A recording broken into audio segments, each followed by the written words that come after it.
Spotlighting Hawaii's leaders. We want to bring in Governor David E. Good morning, Mr. Mayor. Lieutenant Governor, good morning. Thanks so much for joining us. Mayor Derek Kawakami. Thank you so much, Senator, for being here. Spotlighting the issues.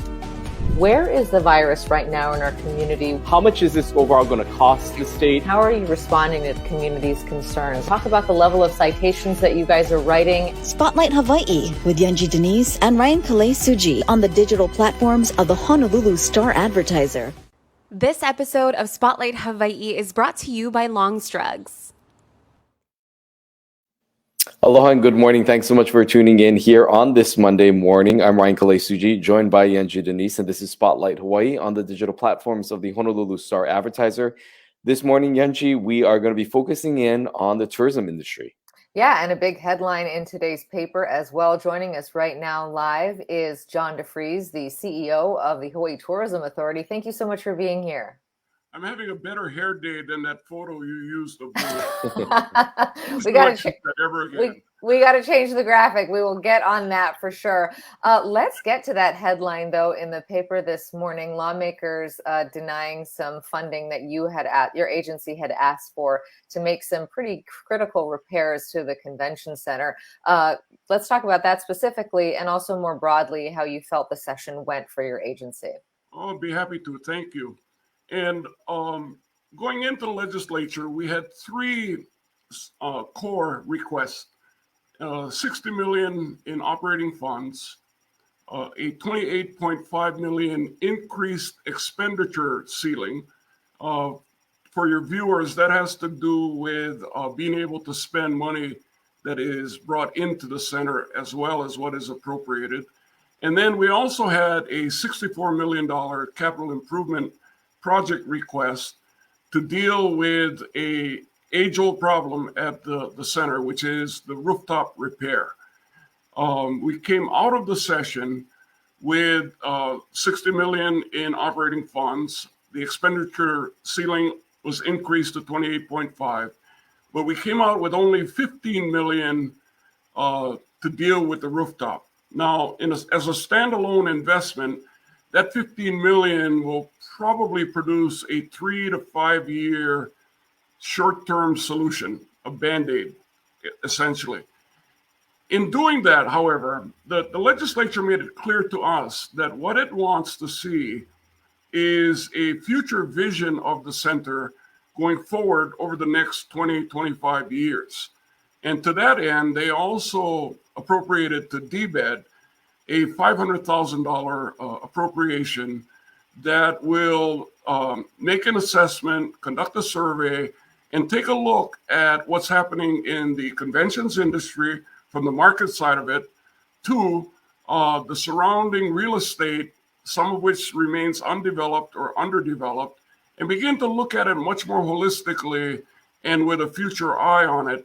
The end result is that the legislature is clear.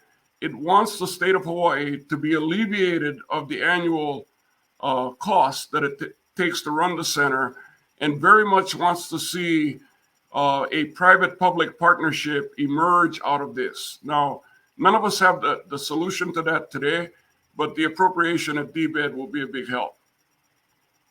And so let's dive a little deeper into just what is happening there with the facility as a whole. I mean, it's showing its age, not only with this issue with the rooftop and this leaks, but there's other areas that need repair and maintenance overall.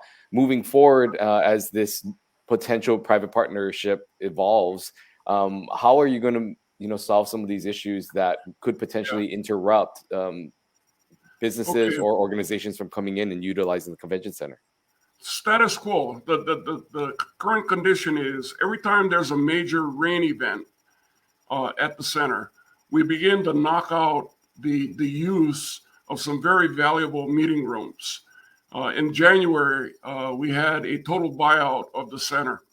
A corporation bought it out, and everything was set up for the next day's arrival.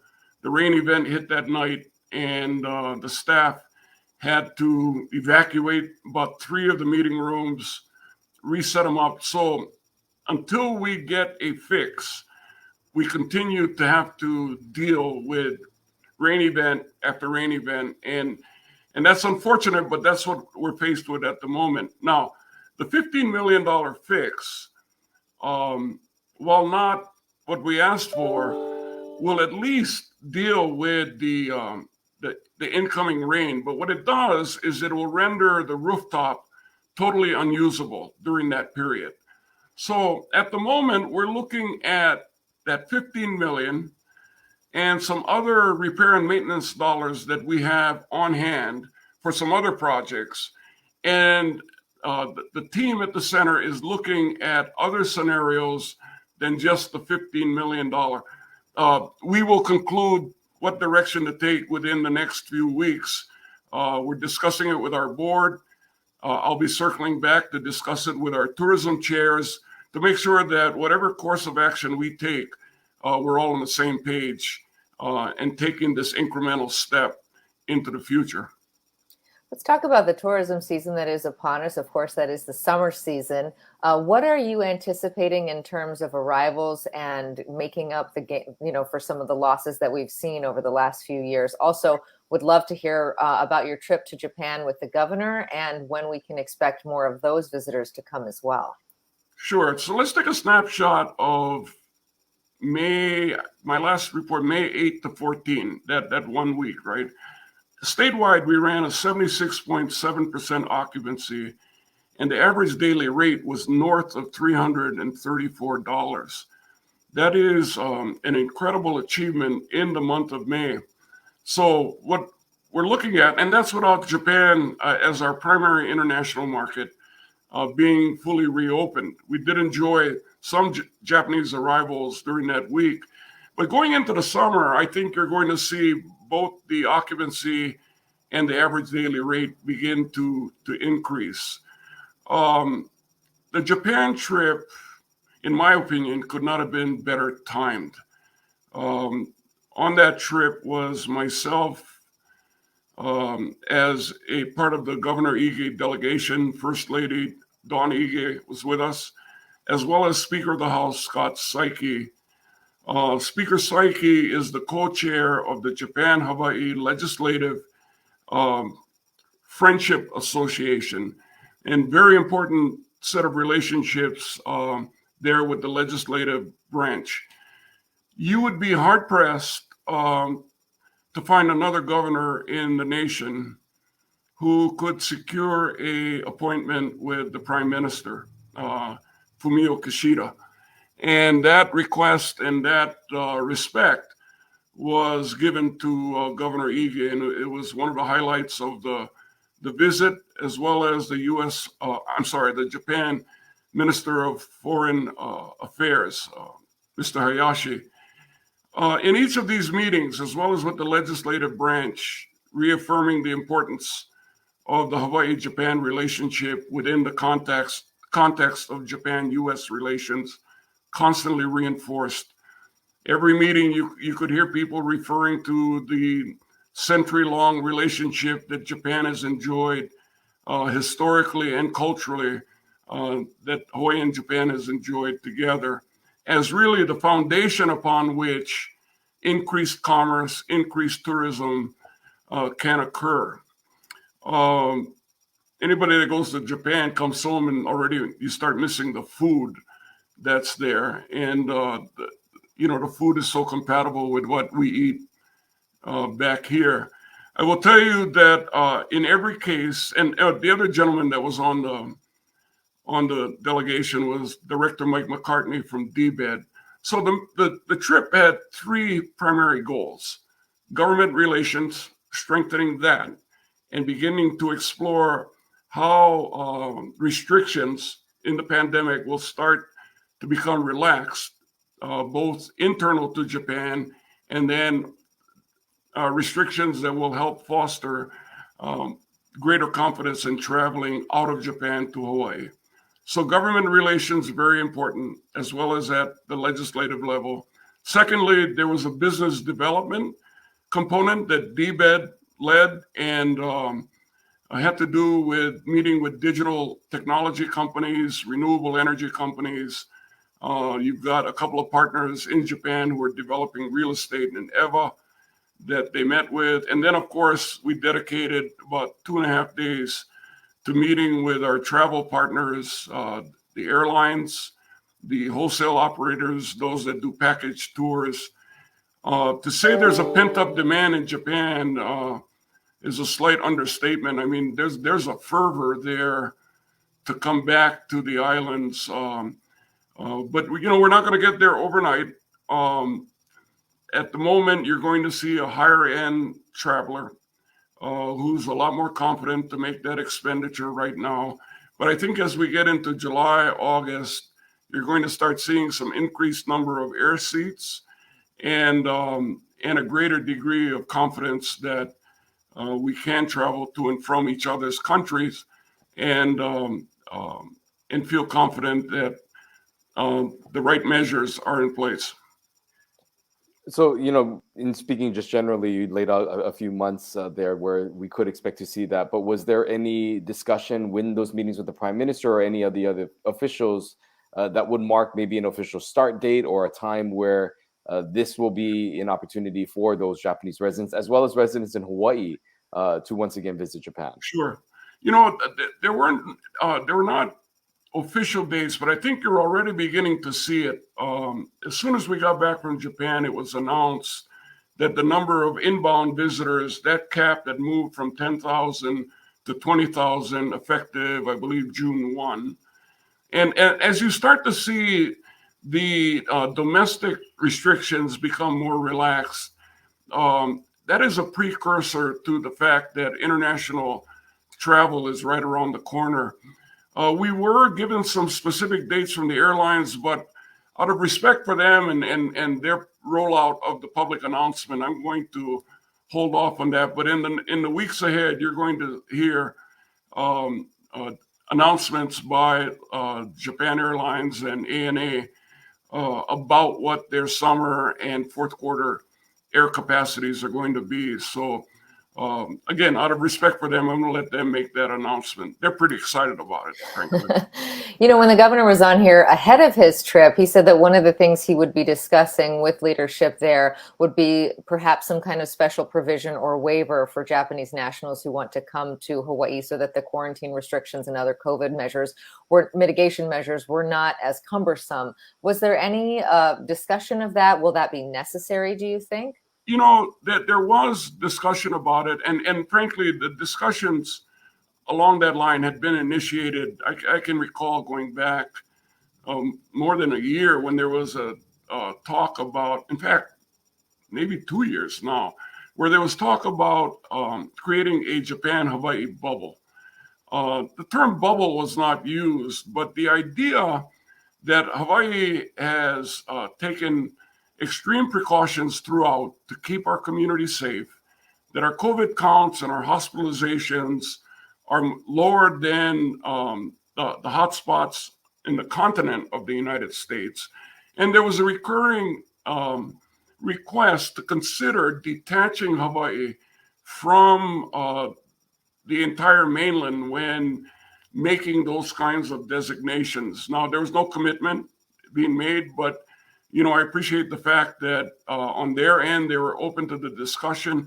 I certainly appreciate the fact that the Speaker of the House, Saiki, and Governor Ige have been very candid and direct about that.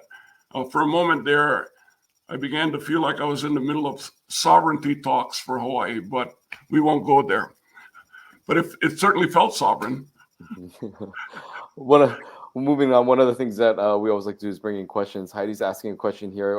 If airlines will start or continue to partner with educational videos. We know that has been a big part coming out of COVID-19 is this whole concept of sustainable tourism and, the Malama Aina and those efforts to really help educate people outside of Hawaii about the uniqueness of our environment and how to be a responsible traveler. Can you speak to that, especially as you talk about the return of these Japanese tourists? Are any videos or any sort of campaign being done on that end to when we welcome in those visitors that they understand these lessons? Yeah, absolutely. We have a series that relates to Malama, which you've all seen. And then more recently, we have a Kuleana set of videos, right?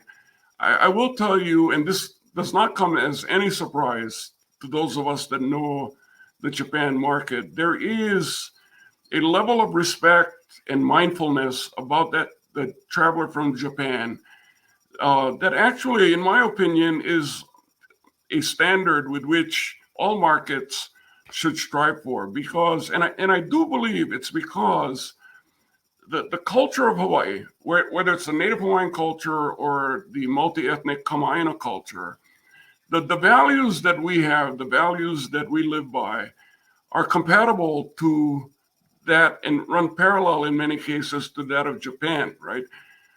They very much respect their sacred sites, their ancestors, right? Family tradition, all of those things. So the messages of Malama and Kuleana translate extremely well in Japan. And we were privy to a number of campaigns that they're developing in which there is a total integration of that messaging. And I'll say this, both Japan Airlines and ANA spoke about that, not only in the context of travel to Hawaii, but what impressed me a lot, and it was consistent. Japan has made a massive commitment to the United Nations Sustainable Development Goals. And you go into business meetings, it's not unusual to see them wearing on their lapel that particular insignia, which affirms that that corporation is committed. Well, you know, the Sustainable Development Goals is like one mega macro Malama global campaign. And so the idea that Hawaii is repositioning and coming at this with a different mindset around Hawaiian cultural values is being extremely well received. A vigorous reception, I got to say, in the presentations that we saw and the campaigns that are now being implemented and that we can expect to see throughout the rest of the year. I want to stick with viewer questions here. And as arrivals go up, this is something that is top of mind for many. Is it possible to find out how they will address the water conservation for tourists that can rapidly deplete our island resources for residents that are conserving water? Ernie Lau was on our program on Friday and talked about the need for conservation efforts because of Red Hill and also because of the drought that we are currently experiencing statewide. What are the conversations like with the travel industry when it comes to conservation efforts right now? You know, timely question. I appreciate that. Last Friday, we convened, HTA convened a industry update in which Ernest Lau and Kathleen Pahinui and Brian, board chairman, all three of them came together to address the current status, what we can anticipate going forward in the summer. While there are no mandatory restrictions at the moment, all of us reached out to the industry to take the voluntary steps in water conservation that we can. At HTA, we're trying to get that information from our industry stakeholder partners. We'll have more to report on that going into the summer. Board of Water Supply has asked for that information as well. But clearly, our local partners here understand the current situation we're in and that the industry has a substantial role to play in that effort. Another thing we want to bring up and just touch a little more on is this past legislative session and just the overall structure of the Hawaii Tourism Authority. It seems like every session there is talks of allocation of funding, restructuring, how things are going to be managed moving forward. We've seen a lot of evolution within your organization over the last few years. How would you say overall things went this legislative session, funding-wise, and how do you see it moving forward with this continuing evolution of the department and the legislature's involvement in how the organization is funded?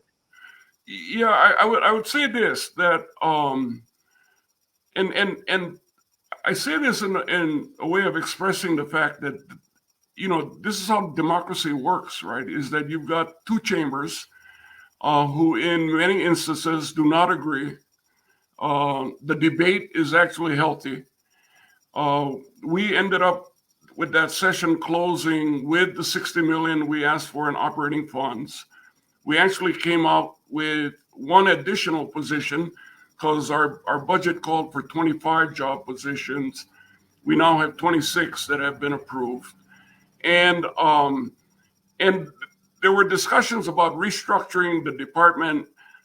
Those bills did not survive, but I take to heart the message that the Senate and the House are sending in making the point that marketing tourism and branding Hawaii as a destination needs to be addressed in better balance with the concerns being expressed by the community and managing visitors once prior to their arrival, educating them, and once they're on the ground. So, I'm grateful for the fact that we got the operating funds. I'm grateful that the job positions are there, that the expenditure ceiling got approved, because that enables us to be more fluid in the way we operate the convention center. And frankly, we didn't get the $64 million, but we got a set of tools that we can use and will use over the next 2 to 3 years to meet the request of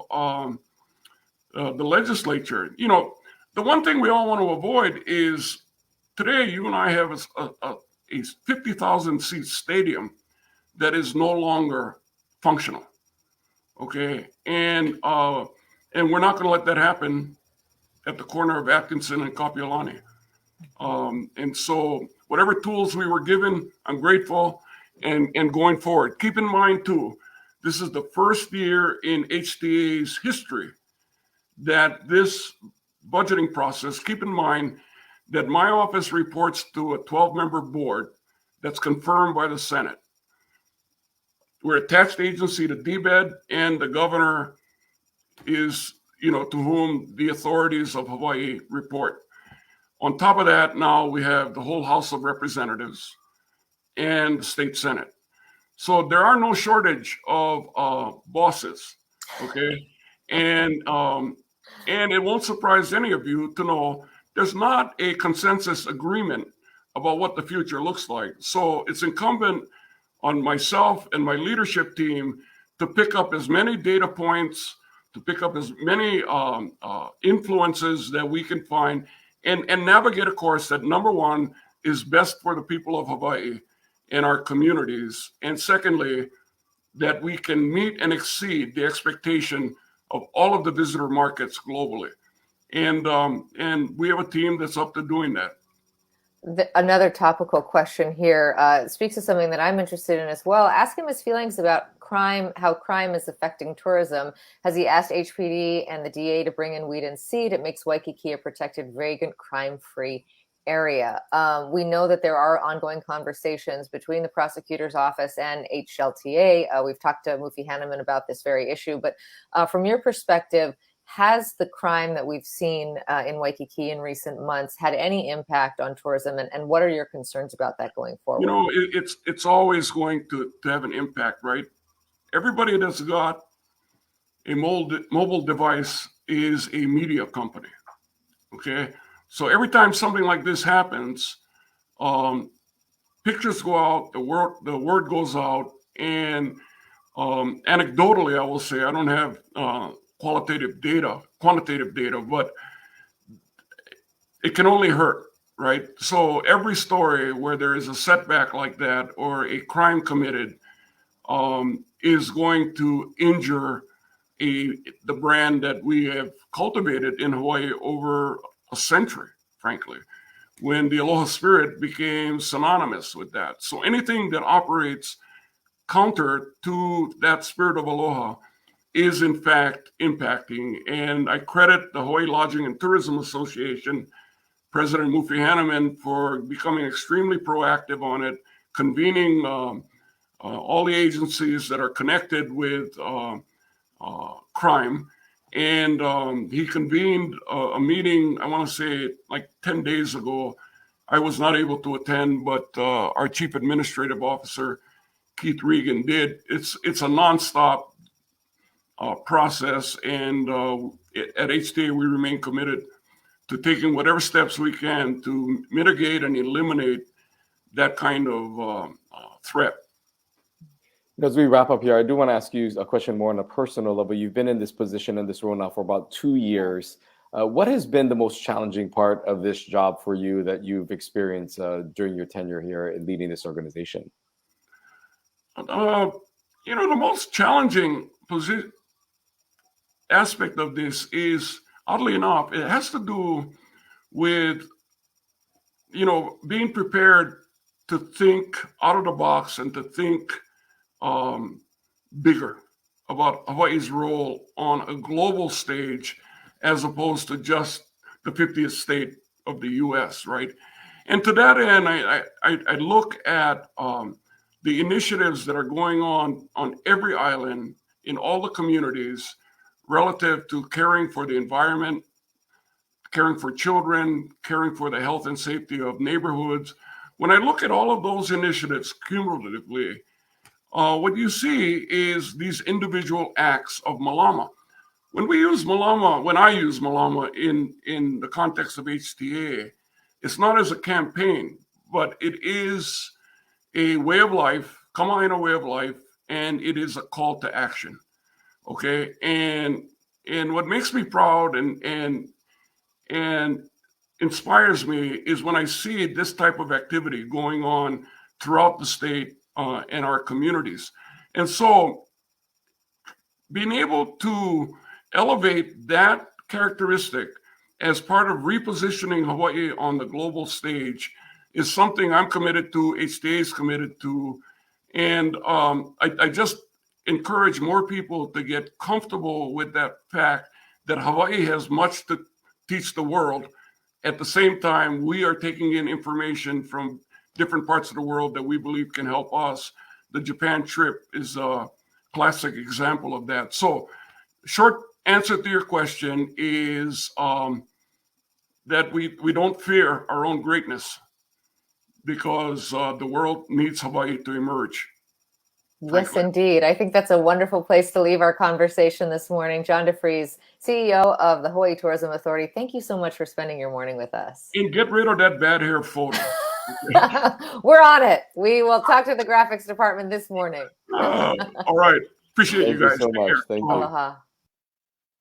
Always wonderful to hear from him. And you really heard a pretty conciliatory tone there, talking about his experience with the legislature this session. The last session was fairly contentious, given the funding restrictions that were put in place and a lot of the cuts that he then subsequently had to make.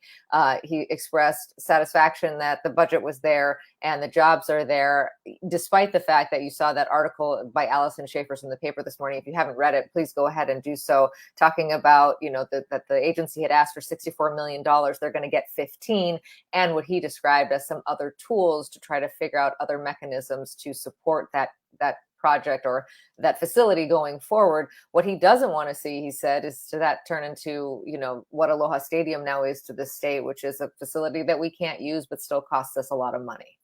Yeah, understanding and recognizing the importance that the convention center plays to the overall industry as a whole, and making sure that the state is aware of some of the challenges that face the aging infrastructure of the facility, and moving forward, noting that this is something that will need to be addressed, that a private and public partnership is something that they could be pursuing in the future, although that does not have a roadmap or anything specifically lined out for a evolution in the way in which this facility is financed, recognizing that that may be the best path forward, but noting that there are several tools right now to help them sort of evolve what that experience of the convention center looks like, but also noting that anytime that there is a major rainstorm that happens, that the convention center becomes less and less operable in certain areas because of those damaging leaks. So we'll just have to continue to pay attention to see how that evolves. We also heard about his Japan trip, saying that he thought it couldn't have gone any better. And also noting the significance about being able to meet with the Prime Minister and the Governor Ige, having that relationship to be able to foster that discussion overall, and that he, to use his words, said that the fervor that the Japanese have for coming to Hawaii would be an understatement, that there is a definite demand and they are excited about returning to the islands. Yeah, and it does sound like we will be hearing in the coming weeks about perhaps new routes or expansion of routes, maybe not new routes, but at least standing up existing routes between the islands and Japan. He didn't want to get ahead of our of the industry partners, but saying that we should expect some announcements from those airlines about increasing capacity. We know that there's a lot of pent-up demand on this side too, to get on those airlines going back to Japan. But really, a lot of folks in the travel industry here in Hawaii miss that particular set of international visitors. And he also talked about how they are working with those partners to increase that awareness in the Malama Hawaii campaign, and trying to make sure that the tourists who do come understand the host culture and how to respect it. Yeah, and also we just heard from him on how HTA is also staying abreast and connected with some of the other issues happening from the water shortages, of course, that due to the result of what's happening at Red Hill, noting that that is something, conservation of water is going to be important in that communication with visitors, as well as crime and the impact that we're seeing here on the island of Oahu and throughout the state, really, with more and more crime that is being reported, that it could be something that will impact the HTA's ability to market Hawaii as a safe destination, and one that they will continue again to stay connected with other partnering agencies. So always great to hear from him. On Wednesday, we will be switching gears and heading over to the island of Maui. That's right. We're going to be talking to Maui Mayor Mike Victorino, getting an update on what's happening in his county. We see these COVID numbers continue to go up. We know that Maui had their own set of restrictions at one point. Is that something that the mayor could be considering? He obviously, his island, his county rather, is a hot tourist destination. How are they preparing for the summer months? We know that Maui often gets crushed just by the impact of all those visitors coming at the same time. So what is the county doing to make sure that that goes smoothly this summer? Lots to talk about with Mayor Mike Victorino. So we look forward to that conversation right here Wednesday at 10:30. We'll see you then. Aloha. This episode of Spotlight Hawaii is brought to you by Longstrugs.